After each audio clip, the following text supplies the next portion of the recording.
How we doing? Happy Sunday. How is everybody? I hope you are happy, healthy, and well.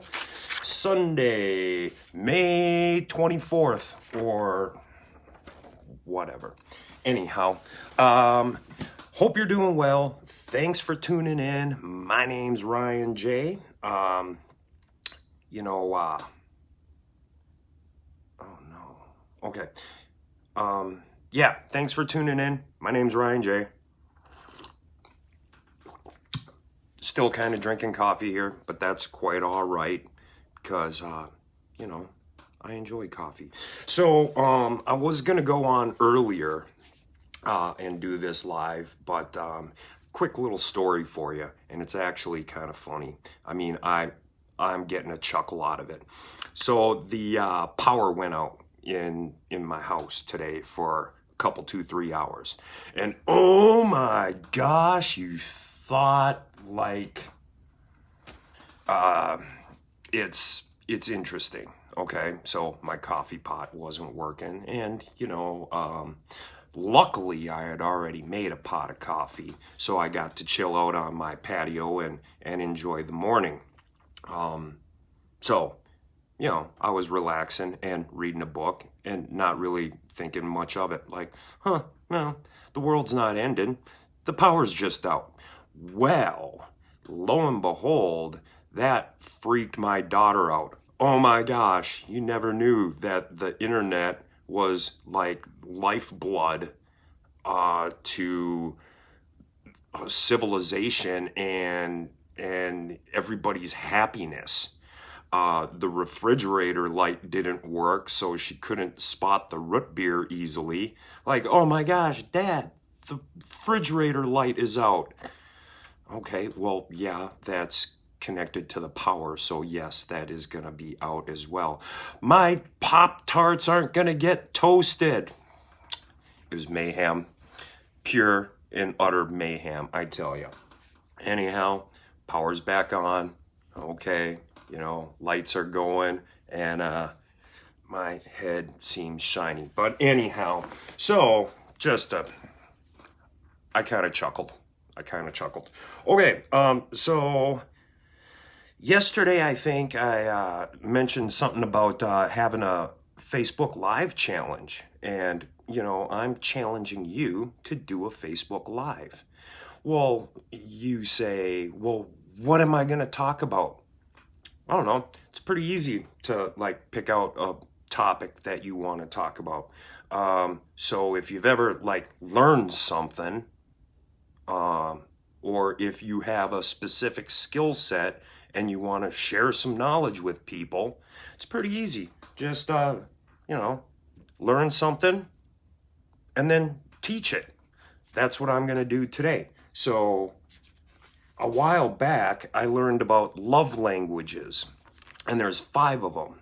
Now, earlier on in my life, I wish I would have known about love languages. That would have cleared up a lot of confusion in relationships and understanding and just being able to vibe better.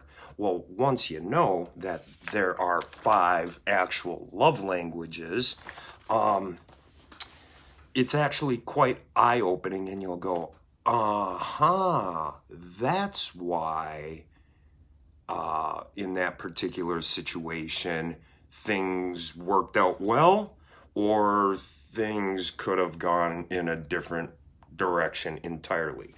So, if you know about love languages, maybe that would be an opportunity to foster a better relationship with your friends or your close loved ones, or your daughter, kids, wife, spouse, husband, and just better communication and relationships. All right, so enough chitter chatter. Let's get at her. What are they? What are these love languages you're talking about? Okay, so here's the thing. It's the 5 love languages. This is a summary by Dr. Gary Chapman's principles. I don't know if he came up with the thing, but that's what I'm reading off of here. The first love language is words of affirmation. So telling somebody, hey, good job, or hey, I really appreciate you. Thanks a lot for doing that for me. Or, boy, I really like how you handled that situation. Or thank you very much for cooking dinner. Or, just being polite and words of affirmation. All right. So if you enjoy kind words coming at you, then that might be one of your love languages. Now, and people, yes, all 5 of these are important, but from what I've seen and what this says is that you're probably going to resonate real strong with a couple, 2, 3 of them. Yes, all are important, like being told you did a good job. If you did do a good job, that's cool. And if you really, really jive on that, that may be one of your love languages. But you'll find that, and if you want to take notes and write these down and see what your love languages are, or try and figure out what your spouse's love language is, go ahead. What else are you going to do today? I don't know. All right, anyhow, so words of affirmation, that's number 1. Here's another love language, spending quality time. Some people really, really jive with, hey, it'd be really cool if I could hang out with you.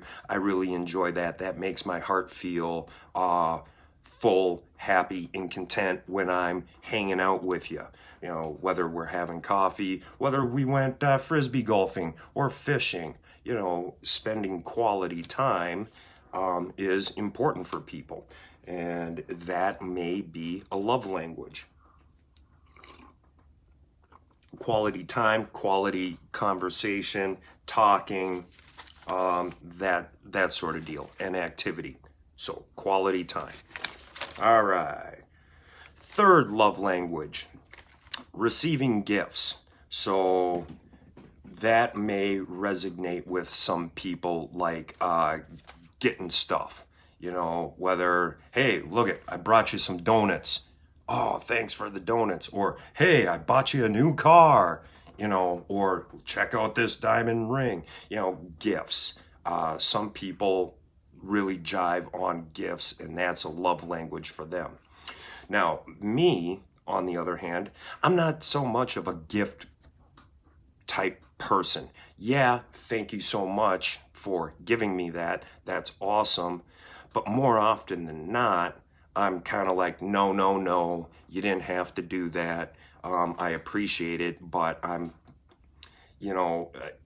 don't need it, but thank you so much for giving me that. Now, here's where it gets tricky, and here's where it was an eye-opening moment, like, so knowing that I don't like gifts,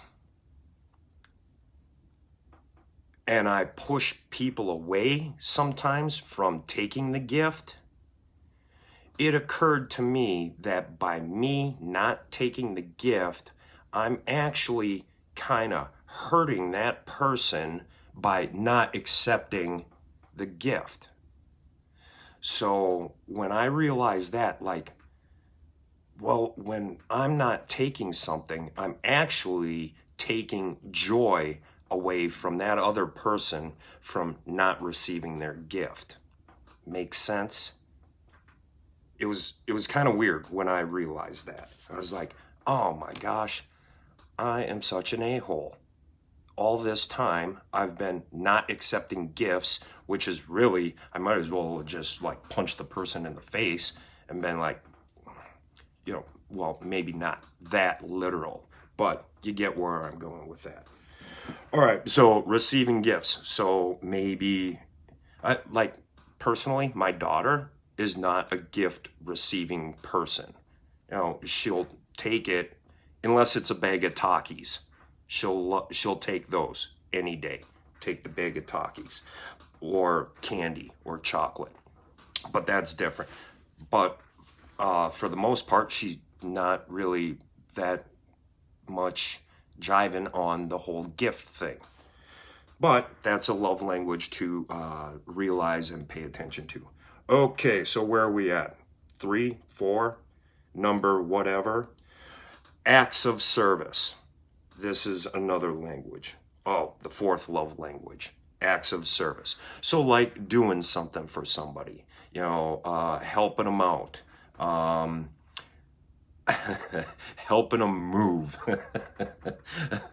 I don't know if anybody likes that, but that's just an example, like acts of service. Yeah, sure, I'll come on over and I'll help you do some gardening. Or yeah, I can come on over and help you hang up some pictures in your house or something like that. So acts of service, all right.